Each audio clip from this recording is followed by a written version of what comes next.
Pavel Pavlovitch van der Vis, 1870-1943. Pavel Pavlovitch van der Vis est né à Nice au domaine de Valrose le 17 avril 1870. Ses parrains sont Serge Pavlovitch, son frère aîné, et Boris Dmitrievitch van der Vis, son cousin germain. Ses marraines sont sa jeune sœur Vera Pavlovna van der Vis et Anissa Andreevna Shishkova. L'enfance de Paul se déroule entre Valrose et Trevano. Avant sa naissance, Giovanni Battista Trabucco a sculpté ses aînés, Serge et Vera, dans une œuvre qui orne la montée d'escalier au sud du château. En 1881, il perd le même jour sa sœur et son père. Il hérite alors du domaine niçois, de propriétés proches de Riazan, ainsi que de 10 millions de rentes, tandis que son frère, Serge, hérite de Lugano et d'une rente identique. Le tuteur de Paul est son oncle paternel, le sénateur van der Vis, et la famille repart en Russie, où Paul étudie au lycée de Saint-Pétersbourg, puis entre à l'école de cavalerie de Nikolaïev. Il est promu lieutenant des hussards de la garde impériale. Ce goût pour les chevaux était déjà celui de son père. Il fait construire de somptueux haras à Starozilov. C'est sans doute lui qui commande au sculpteur Paul Troubetskoy la statue de cheval placée dans le parc de Valrose. Certains pensent que cette statue est en réalité une tombe. Il revient à Valrose pour la saison 1890-1891, quand il atteint sa majorité, après 9 ans d'absence. Il fait savoir dans la presse en décembre son intention de ne pas ouvrir cet hiver les portes du château de Valrose, pas même pour des réceptions intimes. Mais il dérogera à cette décision. Avec son épouse, il participe au Corso, comme en mars 1891, dans un char représentant le cygne blanc, en référence à Lohengrin. Pour les fêtes de Pâques de 1891, il fait jouer pour un parterre d'officiers russes la maîtrise de l'église russe sous la direction du maître de chapelle Solar. Durant son séjour, Paul prend plusieurs décisions concernant son domaine. Il vend le chalet d'Uxcull de la montée de Brancolard, il achète à la société foncière lyonnaise une parcelle de terrain où il fait édifier le portail monumental du côté du lotissement de Cimier.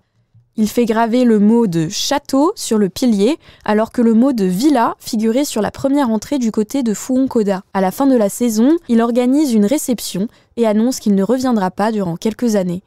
En effet, les obligations militaires en Russie le tiennent éloigné de Valrose. Paul van der Vis revient pour la saison d'hiver 1896-1897 avec une nouvelle épouse, Aimée Louba Danilov. Leur fille, Barbe, naît à Valrose le 26 novembre 1896. Pour les fêtes de printemps, il défile dans une voiture Victoria en berger et bergère style Watteau. En 1899, il fait faillite. Sa banqueroute est annoncée dans la presse internationale. La même année, une commission est désignée à Saint-Pétersbourg pour administrer ses biens dans l'intérêt de ses débiteurs. Il envisage de louer le domaine à la reine d'Angleterre Victoria. Plusieurs journaux l'annoncent comme The Illustrated London News du 14 décembre 1895. Mais cela ne se réalisera pas. En revanche, la reine viendra se promener dans la propriété en passant par la propriété Lizerbe.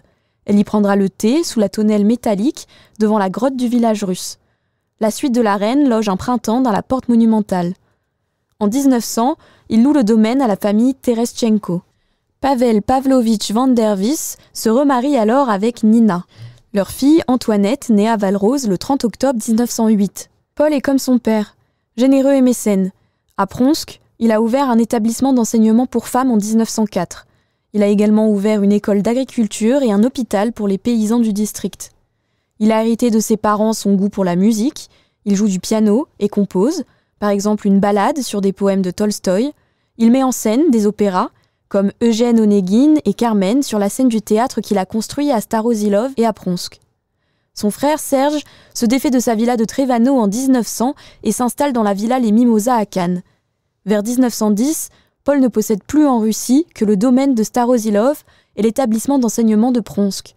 Il propose la même année à la municipalité de Nice la vente de Valrose pour la modique somme de 1 600 000 francs. Ce projet n'aboutira pas malgré l'énergie déployée par le conseiller municipal Bonfiglio. À Nice, il fait construire en 1913 la villa Kitty, aujourd'hui villa Victoria, sur l'avenue d'Alsace, à côté de la villa Montrose, que Joseph Karl, intendant du château, fait construire la même année. Ils ont tous les deux le même architecte, Jean Médecin. En 1912, lors de sa venue officielle, le président du conseil Raymond Poincaré visite le domaine de Valrose. Les van der Vis ne semblent pas présents.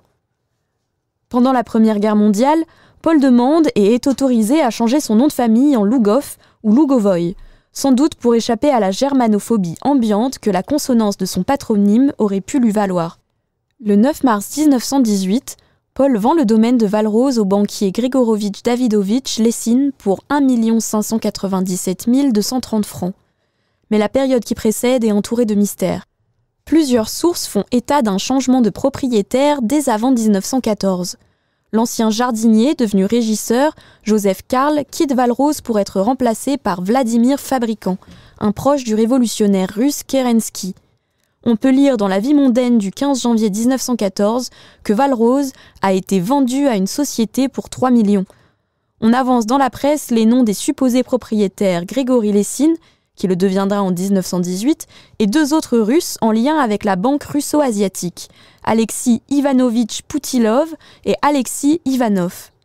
Pendant cette période troublée, la propriété ouvre ses portes à l'occasion de plusieurs événements festifs et à caractère caritatif. Une fête au profit de l'hôpital russe le 13 décembre 1914. En juin 1916 se déroule celle donnée en l'honneur de la Serbie, en l'absence des propriétaires représentés par M. Margulies. Le 8 avril 1917, une fête franco-belge est organisée en l'honneur du roi Albert Ier.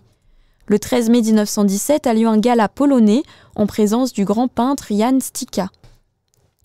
À la suite des événements de 1905 et malgré ses sympathies à l'égard des révolutionnaires, les temps deviennent difficiles pour Paul et sa famille après 1917. Il vit dans la Russie des bolcheviks et est domicilié en 1925 rue des Soviets à Ryazan. Il enseigne les mathématiques dans le gymnase qu'il a fait construire, puis dans le centre de commandement de la cavalerie de l'Armée rouge, installé dans ses propres haras de Starozilov.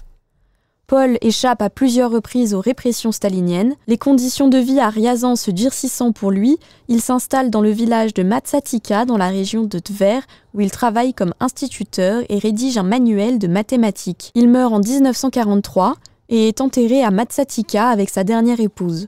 Sur leur tombe, suivant la décision des habitants de la localité, a été gravé Pavel Pavlovitch et Olga Nikolaïevna Lugovoy, enseignants du peuple.